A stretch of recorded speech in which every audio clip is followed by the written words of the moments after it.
Hello hello student, আজকে আমরা class 12-এর current electricity পর্যায়ের আমরা dependence of resistivity on temperature অর্থাৎ রোধাঙ্ক তাপমাত্রার ওপর কীরূপ নির্ভর করে আজকে আমরা জানব। আমরা আগের ক্লাসে কোনো পরিবাহীর রোধ তাপমাত্রার ওপর কীরূপ নির্ভর করে তা কিন্তু আমরা জেনেছি। তো আজকে আমরা রেজিস্টিভিটি অর্থাৎ হচ্ছে যে মানে রোধাঙ্ক তাপমাত্রার ওপর কীরূপ নির্ভর করে তা আমরা জানব। প্রথমেই বলি, আমি এখানে দুটো টেম্পারেচার নিচ্ছি, একটা 0 ডিগ্রি সেন্টিগ্রেড আর একটা T ডিগ্রি সেন্টিগ্রেড, এবং বিভিন্ন প্যারামিটারগুলোকে আমরা দুটো উষ্ণতায় লিখছি।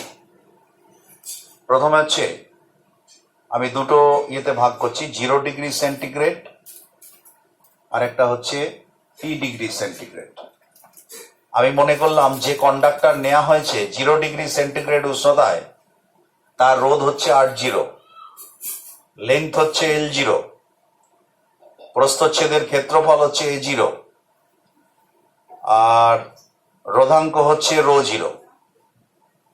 এগুলো হচ্ছে 0 ডিগ্রিতে।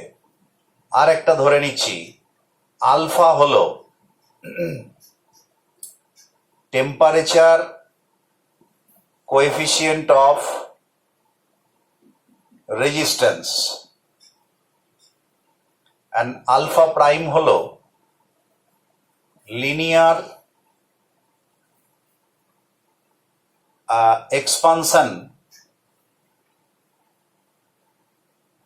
linear thermal expansion coefficient। এই দুটোকে আমরা টেম্পারেচারের সঙ্গে পরিবর্তন হচ্ছে না আমরা ধরে নেব, অর্থাৎ 0 ডিগ্রি উষ্ণতাতেও আলফা এবং আলফা প্রাইম, আমরা T ডিগ্রি উষ্ণতাতেও আলফা এবং আলফা প্রাইম ধরব। কিন্তু রোধটা হয়ে গেল RT, লেংথ হয়ে গেল LT, প্রস্থচ্ছেদের ক্ষেত্রফল হয়ে গেল AT, আর রোধাঙ্ক হলো ρT। তাহলে এখানে আমি এই অনুযায়ী R0 সমান আমি কি লিখতে পারি? R0 সমান ρ0 L0 বাই A0। এই ফর্মুলা আমাদের জানা আছে, ρL বাই A। যেহেতু এটা 0 ডিগ্রি সেন্টিগ্রেড উষ্ণতায়, সুতরাং R0 is equals to ρ0 L0 by A0। Similarly RT সমান আমরা কি লিখতে পারি? ρT LT R AT। এবার আমি দুটো উষ্ণতাকে ভাগ করে দিচ্ছি, এটা 1 নম্বর, এটা 2 নম্বর। 2 ডিভাইডেড বাই 1, তাহলে RT by R0 is equals to ρT LT by AT, আর নিচে আছে R0 মানে উল্টে যাবে, A0 বাই ρ0 L0। এবারে এই যে ফর্মুলাটায় আমরা ইতিমধ্যে প্রমাণ করে ফেলেছি RT is equals to R0 into 1 plus alpha T, যেখানে আলফা হলো টেম্পারেচার কোএফিসিয়েন্ট অফ রেজিস্ট্যান্স। তাহলে RT বাই R0 সমান হচ্ছে 1 প্লাস আলফা T। আমি এখানে বসিয়ে দিলাম 1 plus alpha T is equals to ρ0 জায়গায় আমি এই ρT আর L0 LTর জায়গায় বসাচ্ছি L0 into 1 plus alpha prime T, কারণ আমরা এটা জানি যে thermal expansion coefficient alpha prime হলে LT সমান L0 into 1 plus alpha prime T divided by, এটা হচ্ছে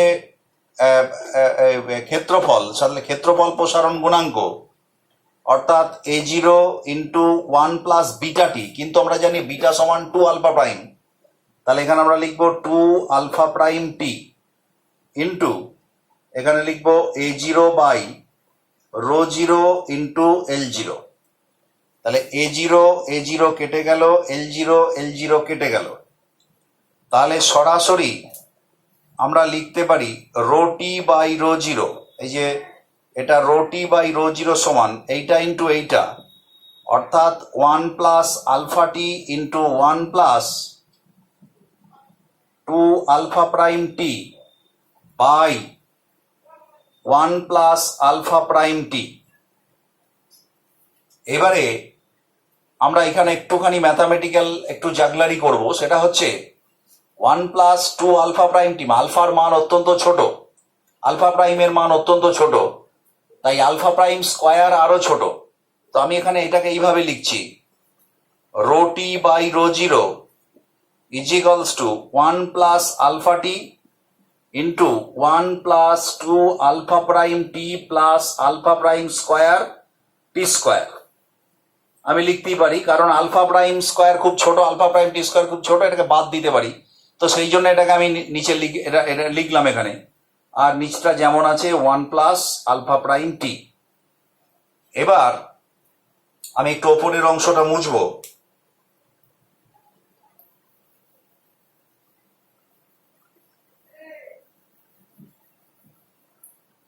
তাহলে ওপরের অংশটায় কি হচ্ছে দেখো, তাহলে এইটা one plus alpha prime, sorry এটা আলফা প্রাইম টি আছে, লিখেছি alpha prime T plus alpha, না এটা হচ্ছে one plus alpha prime T এর হোল স্কোয়ার। তাহলে আমরা লিখলাম rho T by rho zero সমান one plus alpha T into one plus alpha prime T এর whole square by one plus alpha prime T. এই হোল স্কোয়ার আর এইটা একটা কেটে গিয়ে তাহলে এখানে রইল one plus alpha T into one plus alpha prime T. এবারে rho T by rho zero সমান, এটা আমরা যদি গুণ করি তাহলে one plus alpha T plus alpha prime T plus alpha prime T square. তাহলে এখানে আমরা এটাকে এইভাবে লিখতে পারি যে এখানে যেহেতু আলফা প্রাইম ছোট কোয়ান্টিটি, আলফাও ছোট কোয়ান্টিটি, তাহলে আলফা প্রাইম গুণফলটা আরো ছোট, সেই জন্য এটাকে আমরা নেগলেক্ট করে দেব। তাহলে rho T by rho zero সমান ওয়ান প্লাস, এখানে টিটা যদি কমন নেওয়া হয়, আলফা প্লাস আলফা প্রাইম। তাহলে নিচের অংশটা আরেকবার মুছছি আমি।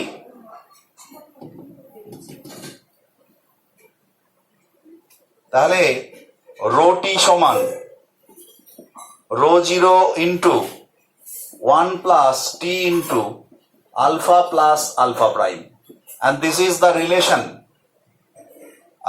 or dependence of resistivity with the temperature. অর্থাৎ rho T is equals to rho zero into one plus alpha into T into alpha plus alpha prime. এখানে আলফা হচ্ছে টেম্পারেচার কোএফিসিয়েন্ট অফ রেজিস্ট্যান্স, আর alpha prime হচ্ছে linear expansion thermal expansion coefficient alpha prime. তাহলে rho T সমান rho zero into like this.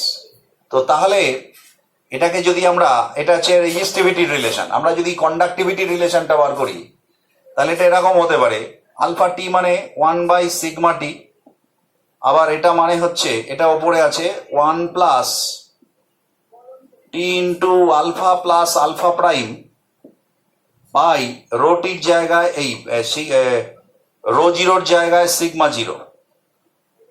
তো আমরা যদি এটাকে উঠিয়ে দিই তাহলে রো টি এই সিগমা টি সমান সিগমা জিরো বাই এটা নিচে চলে আসবে one plus T into alpha plus alpha prime সমান, এটাকে যদি আমরা ওপরে তুলি sigma zero one plus T into alpha plus alpha prime to the power minus one. আর এটাকে বাইনোমিয়াল এক্সপানশন করলে পরের হায়ার অর্ডার টার্মগুলোকে বাদ দিলে শুধু দুটো টার্ম নিলে আমরা লিখতে পারি sigma T is equals to sigma zero into one plus, এটা মাইনাস হয়ে যাবে to the power minus one, 1 minus T into alpha plus alpha prime. অর্থাৎ কি দেখতে পাচ্ছ, যে আমরা এখানে দেখতে পাচ্ছি টেম্পারেচার বৃদ্ধির সাথে সাথে রোটি বেড়ে যায়, অর্থাৎ রোধাঙ্ক বেড়ে যায়। At the same time temperature বাড়ার সাথে সাথে কিন্তু কন্ডাক্টিভিটি কমে যায়। দেখো এটা মাইনাস চিহ্ন চলে আসছে ভেতরে। Sigma T is equals to sigma zero into 1 minus T into alpha plus alpha prime. তো এইটা হচ্ছে টেম্পারেচারের সঙ্গে এর রিলেশন বা টেম্পারেচারের ওপর ডিপেন্ডেন্স, রোধাঙ্কের ওপর টেম্পারেচারের যে ডিপেন্ডেন্স, সেটা আমরা এখন আলোচনা করলাম। তো আজকের এই পর্যন্তই, পরের ক্লাসে আবার দেখা হবে। ওকে।